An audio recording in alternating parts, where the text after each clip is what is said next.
Mr. Msimanga, how much has the replacement of Jacob Zuma with Cyril Ramaphosa as the president of South Africa changed the game for the Democratic Alliance? Well, I think one would need to be honest and say that it has, in a way. South Africa are hungry for hope or for a sense of a new vision.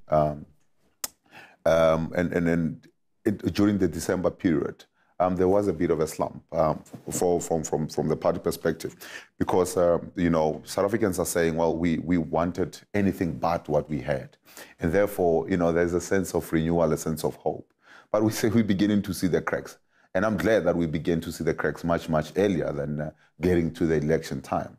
We've seen the flip-flopping around the issues of policies or announcements that have been made about land expropriation. We've seen some dodgy characters still remaining in positions in parliament of influence. We have seen the flip-flopping of the Northwest debacle that is taking place, and the president continuously going back and forth instead of saying this is what we're going to do and really getting to doing it.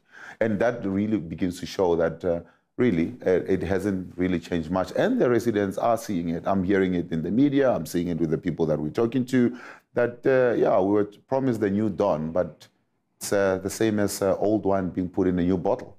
The new dawn is fairly short. I mean, if I'd said to you in December, by May, Jacob Zuma would be gone, the board of Eskom would be gone, the state of capture inquiry would have a head, etc., etc. Are you not perhaps overstating the extent to which Cyril Ramaphosa has done nothing? Well, John, I think one of the things that was critical and needed to be addressed is some of the cabinet ministers that have been found, or that investigations are suggesting that have been captured, who still remain, in office as we speak. The president himself, having been the leader of government business, cannot then dissolve or absolve himself from all the things that have happened in the last while, and then say, well, I wasn't here, and therefore we're beginning afresh, and then we're moving forward.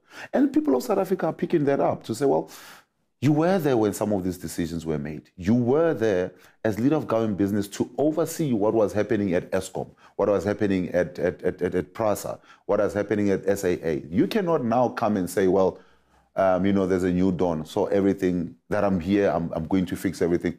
What were you doing all along as leader of government business? As somebody who was the coordinator and ensuring that the NDP was put together, and the execution of some of the NDP points. You were there to oversee all of those things. So I'm really not sold and convinced that there is actually new dawn here.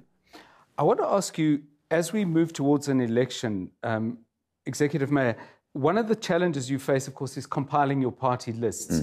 And that does, I would imagine, stir the pot of some of the issues we discussed at the beginning, questions of race and representativity. Where would you set the bar on a satisfactory representativity by the time you finish compiling those lists?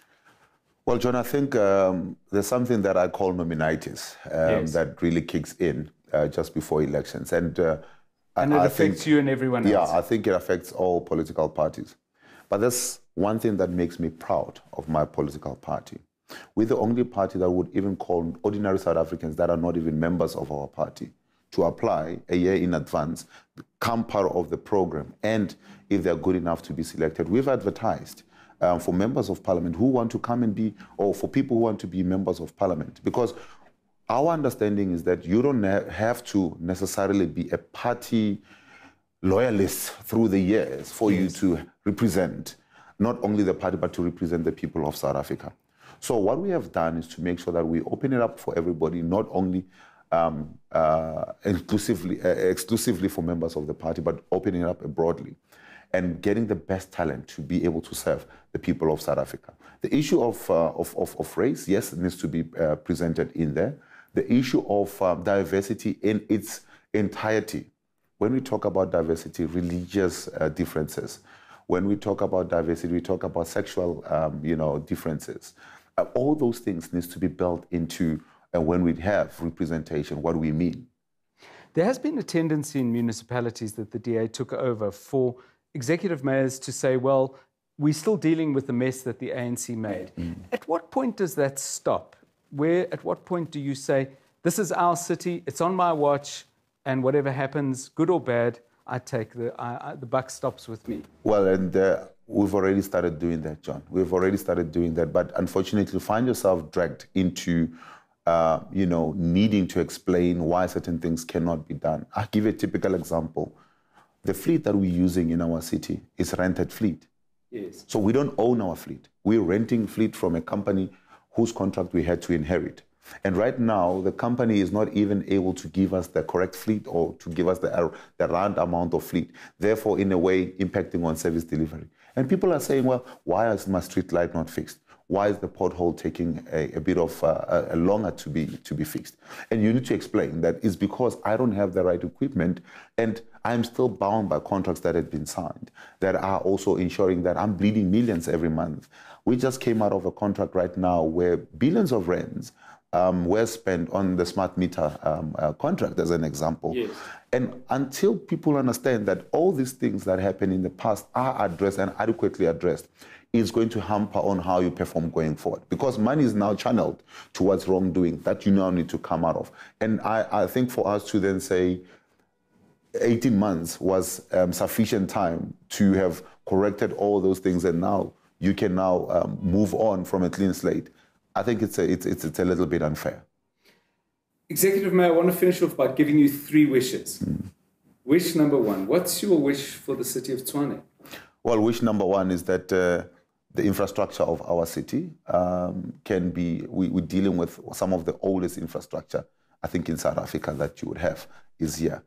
The backlog amounts to close on 100 billion rand. Wish number 1, I wish that the infrastructure was, fixed. What's your wish for the Democratic Alliance? The wish for the Democratic Alliance is that, we emerge victorious and in 2019. What's your wish for yourself? My wish for myself is that I remain sane through all of this. That I remain sane and I remain grounded and I remain what I set out to do from day one. Executive Mayor Solly Msimanga, many thanks for giving us your time on Under the Skin. Thank you very much. Thank you.